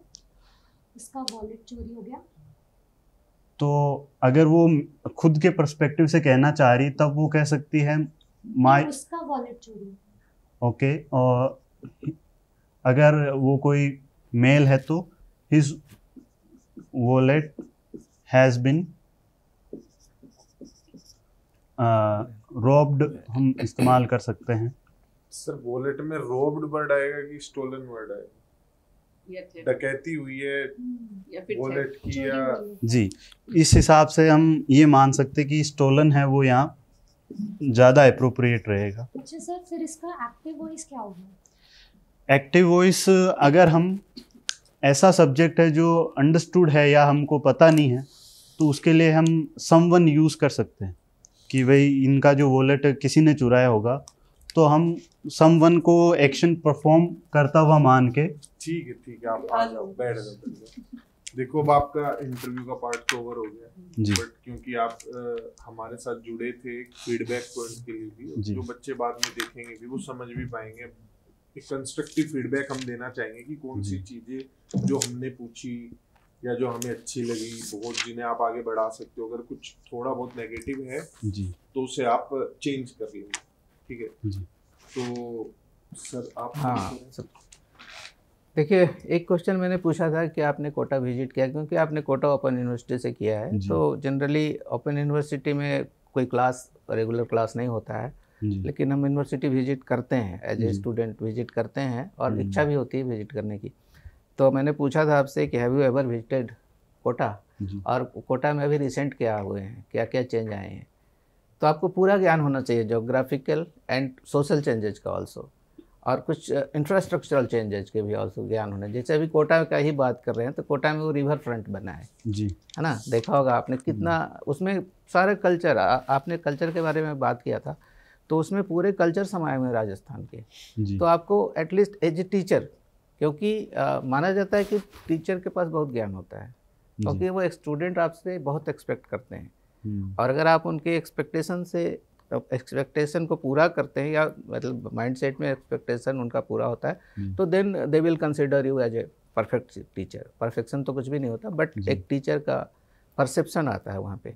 तो वो आपको कहीं भी अगर आप इंटरव्यू में जाते हैं, तो एटलीस्ट जोग्राफिकल एरिया, क्योंकि जिस तरह जगह से आप बिलोंग करते हैं, जहाँ से आप पढ़े हैं, तो आप, इसका मतलब कि आप रूम में ही रहे, आप बाहर नहीं गए कभी, जबकि पढ़ाई हर जगह होती है, टीचिंग कहीं भी हो सकता है, लर्निंग कहीं भी हो सकता है, ठीक है। तो वो आपको पूरा रखना चाहिए, पूरी तरह से आपको उसमें ध्यान। दूसरा, जब आपसे सबसे पहले कोई आपको अपने क्रेडेंशियल के बारे में पूछता है कि आपके क्रेडेंशियल बताएं, तो क्रेडेंशियल में राइट फ्रॉम द स्कूल सबसे पहले तो अपना नाम बताएंगे, ठीक है, उसके बाद अपना जो भी आपने पढ़ाई किया उस वो भी बताएंगे, अपने बैकग्राउंड थोड़ा सा बताएंगे, सोशल बैकग्राउंड मतलब फैमिली बैकग्राउंड, और साथ साथ आप अपना एक्सपेक्टेशन भी बताएंगे कि मैं यहाँ आया हूँ इस एक्सपेक्टेशन से आया हूँ। ये अगर बताएंगे तो आपका इंटरव्यू निश्चित तौर पे बेटर कंसिडर किया जाएगा। ठीक है, थैंक यू। जैसे मैंने पहले आपकी पूरी, अगर हम बात कर लें कपड़ों की, अगर मैं बात करूँ, तो शर्ट जो है आपकी, मतलब फॉर्मल शर्ट में ये नहीं आएगी, क्योंकि इस पे कुछ मतलब पैटर्न्स हैं जो इसे चमकना बनाते हैं, वो एक ब्राइट ग्लिटर इफेक्ट आता है। तो प्लेन वाइट शर्ट रखें आप, और जैसे बटन भी आपकी जैकेट जो आपने पहनी हुई है, नेहरू जैकेट, इसके भी बटन सिंपल बटन हो, ये मतलब ऐसा नहीं लगना चाहिए आप किसी फंक्शन के लिए पहने हो। बाकी आपके बाल काफी सही है, बैठते आप काफी सही तरीके से हो, पर बस जब आप आंसर करते हो ना, तो बहुत ज्यादा बिल्कुल, जैसे तो रोटेटिंग चेयर थी यहाँ पे, लेकिन वहाँ ऐसी चेयर कई बार नहीं भी होती, वैसी चेयर होती है। तो जब आप आंसर बता भी रहे हो किसी से आई कांटेक्ट भी मेंटेन करते हैं, तो कोशिश करनी है कई बार कि आप बाकी इंटरव्यूअर्स की तरफ भी थोड़ा थोड़ा देख ले, बिल्कुल ऐसे ही नहीं कि उधर ही हो गए, बाकी को ब्लैक आउट कर दें। थोड़ा ये बेसिक एक चीज है जो जिसका ध्यान रखना है। अब चलते हैं क्वेश्चंस की तरफ। आपने कहा मैं कॉन्क्रीट से एब्स्ट्रैक्ट की तरफ पढ़ाऊंगा। देखो, भाषा जो होती है ना, जब भी आपको कोई भाषा पे सवाल उठाए कभी भी कि आप इंडियन आर्ट कल्चर ये सब चीजें कहाँ है इसमें, तो आप ये एक मीडियम है भाषा से किसी हिस्ट्री को जानने का, उससे सीखने का कि उस टाइम पे क्या हुआ था, कैसे हुआ था। क्योंकि राइटर्स क्या है ना, अपने उस टाइम के इमोशंस लिख रहे हैं, जो वो उस टाइम पे होता हुआ देख रहे हैं, कल्चर के बारे में उनकी क्या समझ है, कैसे पॉलिटिक्स रही है उस टाइम की, बिजनेस इकोनॉमिक्स पर्सपेक्टिव को भी वो वहाँ पे लिखते हैं, इमोशंस को भी लिखते हैं।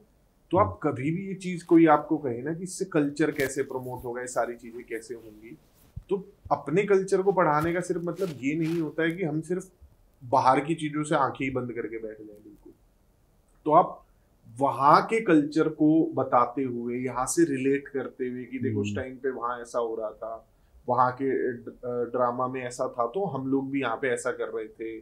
तो लिटरेचर एक तरीके का इतिहास ही है, साहित्यिक रूप से उसे आप बस जान रहे हो। तो ये चीज, ये ज्यादा बेटर आंसर हो सकता है इसका। दूसरा जो आपने अपने सब्जेक्ट से अलग कहा कि मैं जो है भाई हिंदी पढ़ाऊंगा, वो काफी अच्छा आंसर था आपका, क्योंकि बस मीडियम ही तो चेंज हुआ है, चीजें तो वही है सारी। होलिस्टिक अप्रोच में काफी ये मतलब आपको पता है कि होता क्या है, और करोगे कैसे वो नहीं पता है आपको। कोई उसका कि आपने जैसे ड्रामा कह दिया, तो कुछ एक थोड़ा सा एक चाहे बेसिक फेक नैरेटिव भी हो, लेकिन कुछ एक होना चाहिए कि ऐसे करेंगे वैसे करेंगे। क्योंकि आपने पहले ही खुद आप जो आपने पोस्ट ग्रेजुएशन किया है वो ओपन कॉलेज से किया है, तो आप नहीं किसी चीज का पार्ट रहे हो, पर ऐसा कुछ स्कूल का कुछ चीज रही हो, आप उसका पार्ट रहे हो, आप खुद किसी ड्रामा में पार्टिसिपेट किया हो, या किसी सोसाइटी के हेड रहे हो आप कॉलेज में, कुछ तो ऐसा ढूंढ के लाओ। वरना थोड़ा बहुत फेक नरेशन एक बना लो कि जिससे आप पर्सपेक्टिव तो दे पाओ कि करोगे कैसे उस चीज को। ये स्ट्रेस और इमोशनल जो बच्चे का वो मैनेजमेंट होता है, उसके लिए कॉलेजेस में कई बार ऐसा नहीं होता है कि प्रॉपर काउंसलर्स हो ही, तो एक टीचर को ये इंश्योर करना चाहिए।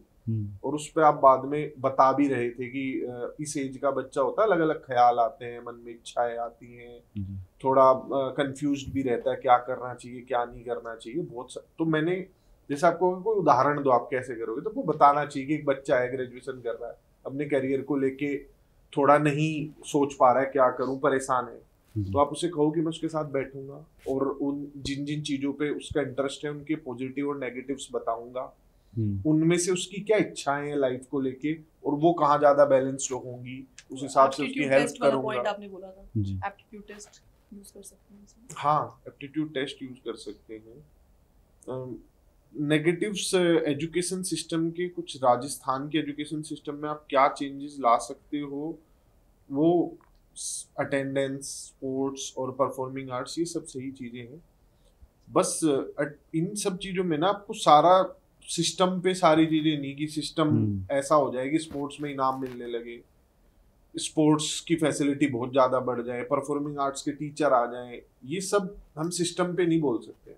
आपको बोलना है कि मैं जाके अपनी क्लास में ये इतना क्लास को इंटरेक्टिव बनाऊंगा और सिर्फ क्लास तक सीमित ना रख के बाहर तक की चीजों से रिलेट करूंगा कि बच्चे का स्कूल कॉलेज आने का मन करे।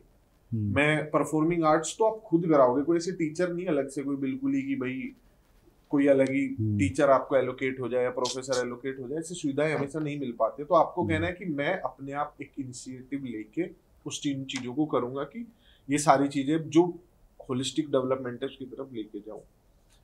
दूसरा आपका एजुकेशन सिस्टम के बारे में थोड़ा सा, जो हायर एजुकेशन सिस्टम में जो चेंजेस आ रहे हैं वो आपने पढ़े भी हुए, आपने बताए भी, जैसे मल्टीपल एग्जिट एंट्री जो पॉइंट्स होते हैं, फिर जब आप एग्जिट करते हो तो उसके आपको एकेडमिक बैंक ऑफ क्रेडिट होता है वो भी मिलता है।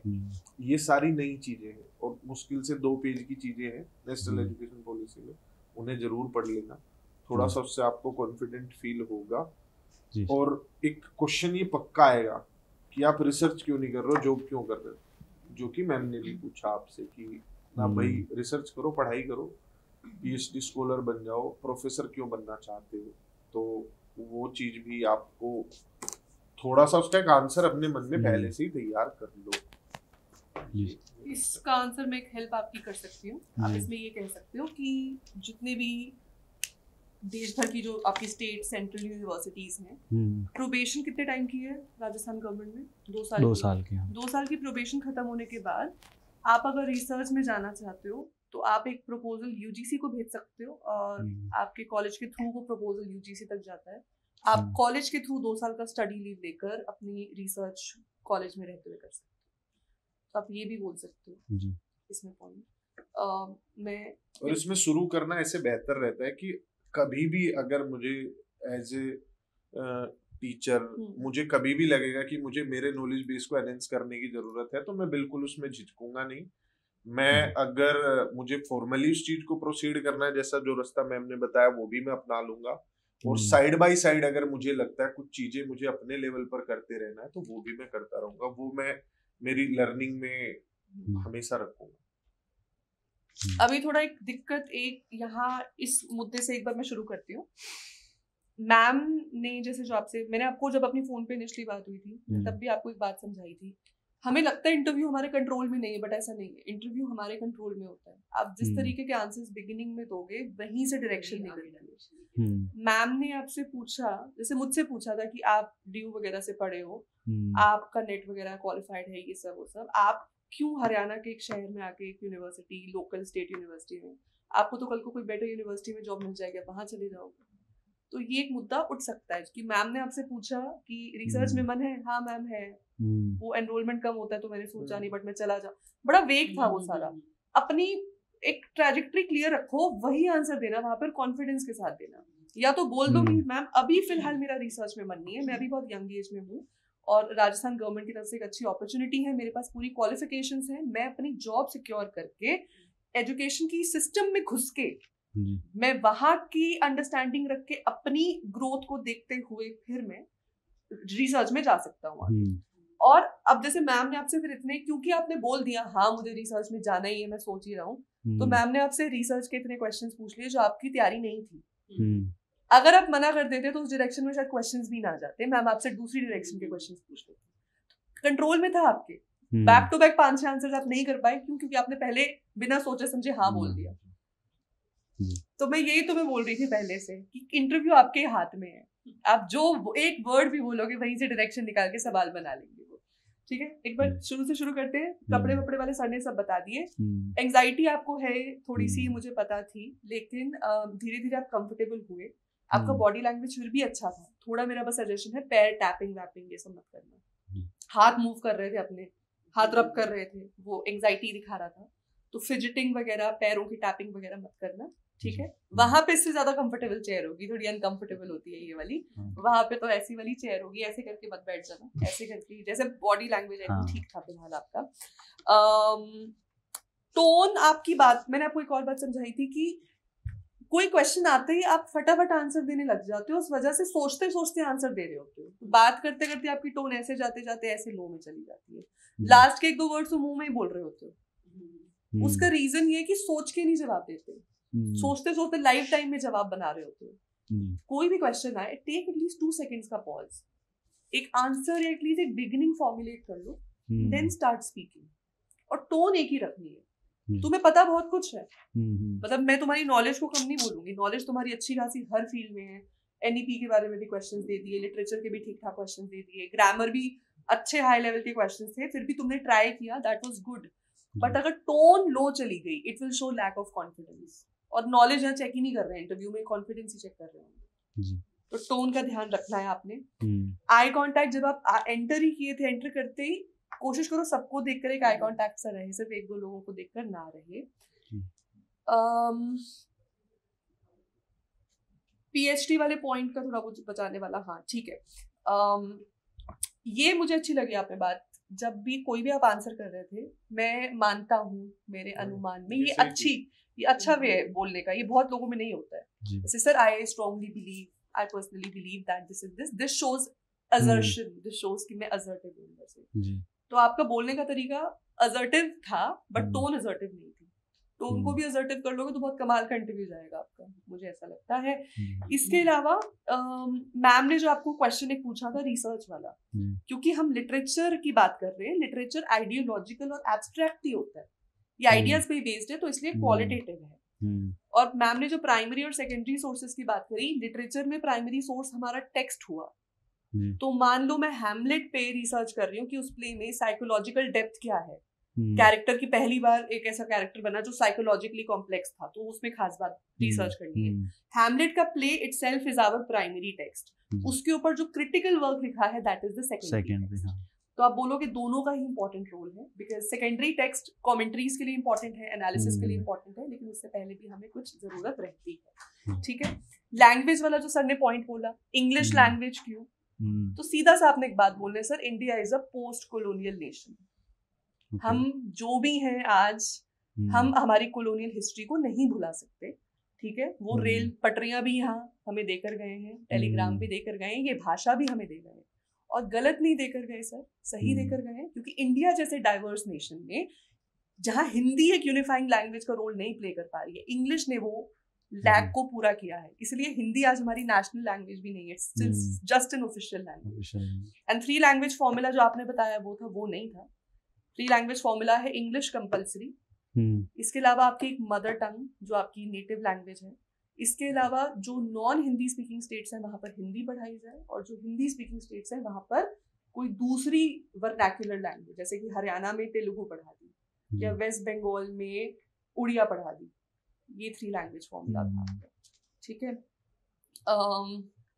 डेमो पे काम करने की जरूरत है। डेमो मैं बताना भूल गया था, आपका डेमो बिल्कुल भी कनेक्टिंग अच्छा जो कि एक टीचर से एक्सपेक्टेड होता है जो पहले से सर्विस में, मतलब आप आते ही कि ये पढ़ाने का बिल्कुल अब से मतलब 15-20 साल पहले का तरीका है कि बोर्ड पे आपने 2 सेंटेंस लिख दिए, और बच्चों से पूछ लिया। इसके बजाय आप हमसे कोई ऐसी बात करते जिसमें एक्टिव और पैसिव नरेशन आता, मेरे से ऐसा कुछ डिस्कस कर लेते, ये पहले से प्लान करके रखो जो भी पढ़ा रहे हो कि बच्चे से वो चीज कैसे निकलवा के लाएंगे, उसे फंसा के गोल घुमा के उसी पॉइंट पे ले आओ।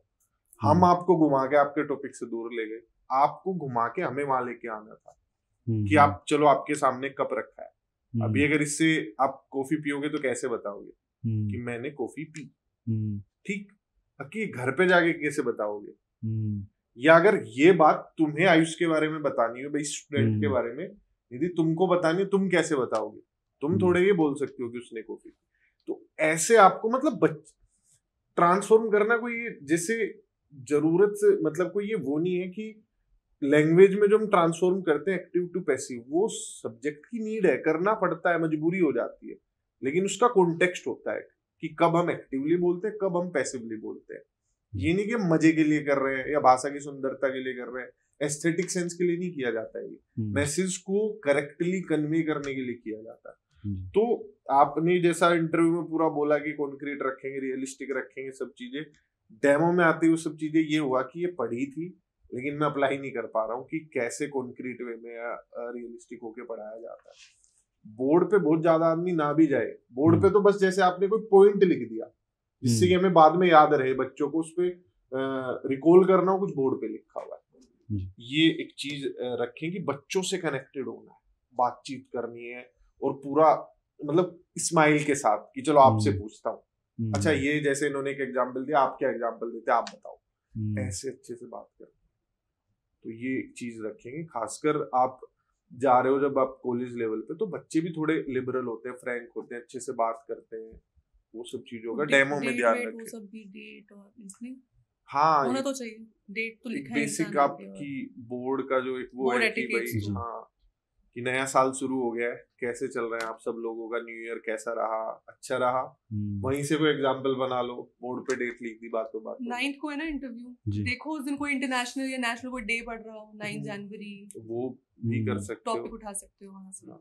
अच्छा तुमने ही टॉपिक दिया और तुम प्रिपेयर्ड नहीं थे, फिर क्यों टॉपिक दिया?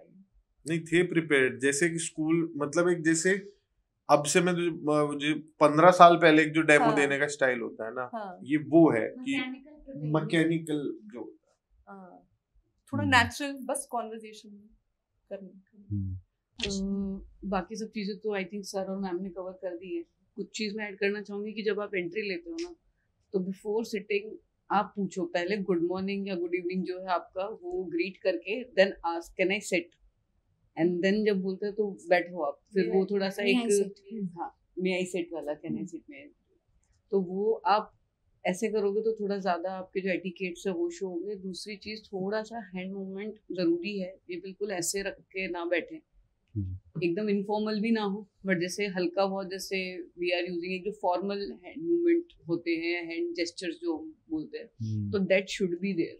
वो भी कहीं ना कहीं कॉन्फिडेंस आपका दिखाएगा बॉडी लैंग्वेज में, क्योंकि वरना वो काफ़ी ज़्यादा रेस्टलेसनेस दिख रही है, आप ऐसे ऐसे भी हो रहे हो ना चेयर पे, इट शोज क्लियरली कि रेस्टलेसनेस है, तो वो थोड़ा कम करने के लिए आप ये चीज़ फॉलो करो, मतलब थोड़ा कम दिखे। ठीक है, ठीक है, ठीक है। मैं सबसे पहले तो बता देती हूँ, आपने अपने इंट्रोडक्शन में द कोटा बोला था, प्रॉपर नाउंस के पहले वो द नहीं लगाते, सो इंट्रोडक्शन को बहुत कॉन्क्रीट रखना। और आप बहुत काम थे, कंपोज थे, बट अगेन जैसे कि मैम ने बोला था कि बीच बीच में जब आप क्वेश्चन आंसर कर रहे हो तो उसमें आप मन में नहीं बात कर सकते हो, आपको उस टोन पे काम करने की ज़रूरत है। टेक्निकली अगर जो सब्जेक्ट मैटर क्वेश्चंस थे, जो बेसिक क्वेश्चंस है, आपको बेसिक ग्रामर की अच्छी नॉलेज है, एंड जो भी मैंने एक्सेप्शनल क्वेश्चंस पूछे थे प्रीटी मच अच्छे आंसर्स दिए थे, बट जेरेंस पार्टिसिपल्स इनको अच्छे से स्टडी कर लेना और इनके एक्सेप्शनल रूल्स को भी स्टडी कर लेना, क्योंकि यहाँ से questions they are likely to be asked. Definition कर जाना, जैसे आपने जेरेंट टाइप पार्टिसिपल्स की डेफिनेशन बिल्कुल गलत बताई थी, ये वर्ब्स तो होते हैं बट इनका जो फंक्शनिंग है वो एडजेक्टिव्स की तरह है, एंड जेरेंट टाइप पार्टिसिपल्स एक अलग यूनिवर्स है, मतलब इसकी पूरी स्टडी होगी तो उसमें हम मस्ट और टू बी जैसे वर्ब्स का यूज करते हैं, तो जो आपने डन बोला था वो डन नहीं आएगा। सब्जेक्ट मैटर पे जो भी एक्सेप्शनल रूल्स है उन पे अच्छे से काम कर लेना। अगेन जो डिप्लोमेटिक क्वेश्चंस है उनको केटर थोड़ा सा आपको वो करके जाना है, माइंडसेट एक आपका होना चाहिए कि मुझे ये सारी चीज़ें बोलनी है। तो जब आप अपने बारे में बता रहे हो ना, या कोई भी चीज़, आप अपने ही क्यूज दो। फॉर एग्जाम्पल, आपने कोई भी एक्टिविटी में पार्टिसिपेट किया है, या आपका कोई भी रोल्स एंड रिस्पॉन्सिबिलिटीज रही है, उसको आप हाईलाइट करो। नहीं भी रही है तो अगेन वो आप कुछ भी एक इनोवेटिव तरीके से बता सकते हो, जिससे कि नेक्स्ट क्वेश्चन वहीं से ही निकल करके आए। तो वही है, आपका ही कंट्रोल होगा। टेक्निकल क्वेश्चंस पे आपको ध्यान देना है। बोर्ड वर्क पे काम करना था, अगेन क्लासरूम को इंटरैक्टिव और इंटरेस्टिंग बनाना है, तो बोर्ड डेमो पे बहुत ज़्यादा वर्क करने की ज़रूरत है। आप एक्टिव पैसिव का यूसेज मतलब बहुत सिंपल वे में ये भी बोल सकते हो कि if anybody were to start a YouTube channel, आपको कोई भी कुकिंग चैनल स्टार्ट करना है, चाय बनानी सिखानी है, तो वहाँ पे आप पैसिव वॉइस को यूज़ कर सकते हो। ज़रूरी नहीं है आपको वहाँ क्रेडिबिलिटी भी देनी है। Sugar is added, tea leaves are poured, milk is poured, तो ऐसे ऐसे करके आप पैसिव वॉइस को बहुत इजीली बता सकते हो। जैसे यहाँ कप का एग्जांपल था, तो आप रियालिया को यूज करो, उससे बहुत ज्यादा हाईलाइटिंग वो आपका पॉइंटर रहेगा। आई कांटेक्ट में मुझे एक चीज लगी थी, जैसे जब आप मैम को आंसर कर रहे थे तो आप बार बार ऐसे देख रहे थे, बहुत स्लैंट वो विजन था। आप चाह रहे थे आई कांटेक्ट मेंटेन करना with the rest of the panel, but वो हो नहीं पा रहा था। तो आपका वो जो फेशियल कांटेक्ट है वो भी साथ में होना चाहिए, तो उस चीज़ पे बहुत ज़्यादा आपको ध्यान देना है। फिजिटिंग का मैम ने बता दिया कि आपको ऐसे से रब नहीं करना है, टैप नहीं करना है, बहुत ही शांत मन से ही जाना है। That's pretty much it and good luck. एक क्वेश्चन और थोड़ा सा बता देते हैं फीडबैक आपको, क्योंकि ये क्वेश्चन बहुत इंपॉर्टेंट है और ये आप पूछता ही है। आप एक एम्प्लॉयमेंट से दूसरे एम्प्लॉयमेंट में जा रहे हो, वो भी गवर्नमेंट सेक्टर में हो। उसमें क्या है कि आपको पूछा जब जाता है कि आप कितने दिन में ज्वाइन करोगे, मैंने भी आपसे पूछा था, तो उसमें कोई इफ एंड बट नहीं होना चाहिए, कोई अनुमान नहीं होना चाहिए, क्योंकि आपका जो एप्लीकेशन है वो प्रॉपर चैनल से जाता है ना। आपका एप्लीकेशन यहाँ से उस जगह पे प्रॉपर चैनल से गया होगा, आप बजाबता आपके स्कूल के प्रिंसिपल ने फॉरवर्ड किया होगा, तो उसमें आपको पता होना चाहिए कि हमारे जो अभी एम्प्लॉयमेंट है उसकी क्या नॉर्म है। जैसे होता है 3 महीने आपको पहले नोटिस देना है, और हो सकता है नोटिस को कंडोन भी करा सकते हैं आप, कि आप एक रिक्वेस्ट कर सकते हैं कि इसको कंडोन कर दीजिए, 3 महीने का जो पीरियड है वो कंडोन भी होता है। तो आप कहेंगे कि ये हमारा नॉर्म है, इसके पहले अगर हमें वहाँ से रिलीव हो गए तो हम, क्योंकि ये लॉयलिटी शो करता है, आप कितने लॉयल हो अपने ऑर्गेनाइजेशन के प्रति, तो ये बहुत इम्पोर्टेंट है। हाँ, बिल्कुल, इसलिए आप पूरी तरह से उसकी जानकारी ले लेंगे जाने के पहले। रिलीविंग की सारी फॉर्मेलिटीज पता करना। हाँ, पता कर लीजिए। इंटरव्यू की डायरेक्शन वही देना जिसमें एक्सपर्टीज हो, तो बस इतना ही रखते हैं। वैसे देखो नॉर्मली इंटरव्यूज 20 से 25 मिनट के होते हैं, पर हम चाहते थे कि और प्लस जो बच्चा यूट्यूब पे भी देखे उससे भी अच्छे से सवाल मिल जाए, मतलब तो हर टीचर ने बहुत ज्यादा ही चीजें पूछी, नॉर्मली इतना नहीं, हमने ज्यादा पूछा है। तुम्हें नॉलेज है, थोड़ा बस कॉन्फिडेंस बना के रखो मुकेश, बढ़िया हो जाएगा, निकल जाएगा, कोई दिक्कत नहीं। Best of luck. Best of luck, thank you.